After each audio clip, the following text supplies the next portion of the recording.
I don't know how to introduce Nihad Awad because everybody knows him. He's been around for many years, serving the Muslim community. But someone mentioned to me many years ago that if you were to travel overseas and you were to go to any country and you mentioned that you're an American Muslim, the first thing they ask is, how's Nihad Awad doing? You know? And so that's the introduction I will bring up. So please welcome Nihad Awad.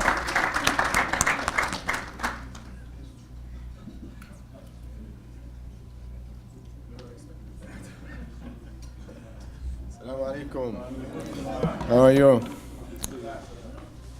Bismillah ar-Rahman ar-Rahim. Thank you very much.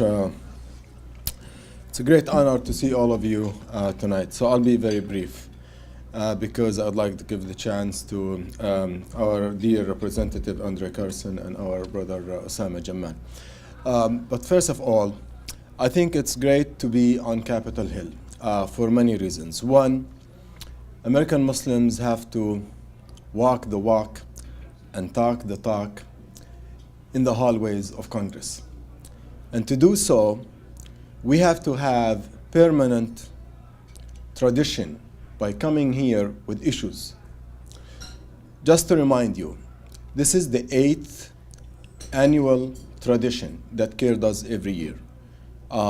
Every year we try to increase our presence on Capitol Hill by bringing leaders from our offices nationwide and ask them to go and reach out to their members of Congress firsthand and talk to them about issues of concern to them and to their communities and to the nation in general. Last year we had about 170 visits, which is good within few days. That's almost 25% of the House and 1/3 of the Senate. And I believe this is a great accomplishment for the Muslim community. This year we partnered with MAS, and next year we'll partner with the rest of the national Muslim organizations, because next year, inshallah, next year it will be a national advocacy day on the Hill, bringing Muslim communities from all over the country to make their voice heard in Washington, D.C. We love this country. We love the issues that we deal with, and we are very passionate about. Now, part of our concern is to build true advocacy in the grassroots. And one sister reminded me today, on the way here, that we need sisters. It's not that we need sisters. Sisters have to push to be leaders, and they have to take to the stage. And I believe, alhamdulillah, we have so many sisters nationwide. Yesterday, at the press conference, the first question was asked, where are the women? And in a way, we agreed. But Brother Osama was, of course, as always, clever in his answer. He said, well, we are national organizations. We represent national organizations that have men and women. True answer. But yes, we still need not token women just to come and be with us, but to lead the way on the issues of concern to them and all of us.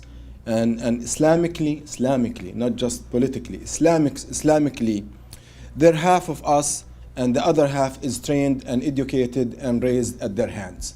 And we might as well put them in the position where they deserve, because they bring a lot that we cannot give.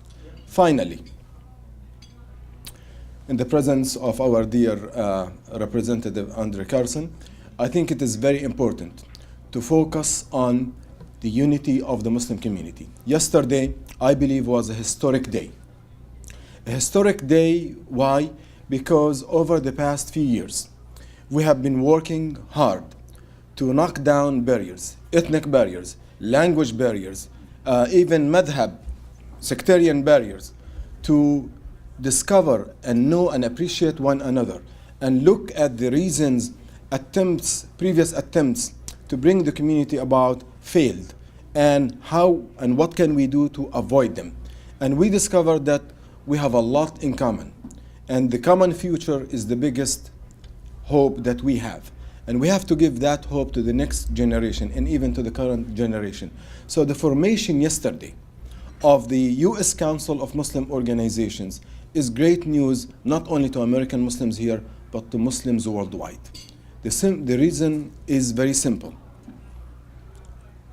Unity is not conformity, but communications and coordinations has been missing in our community both at the even local level, on the national level as well. And it is time to coordinate our resources, to have common agenda. We don't expect people to give up what they do, their specialties, what they're good at, but to pool our resources together, to support one another, and give a chance to succeed for every American Muslim. And I believe what we have done yesterday is the result of wise counsel, patience, and pushing ego aside and putting the interests of the community and the future and the country ahead of everything.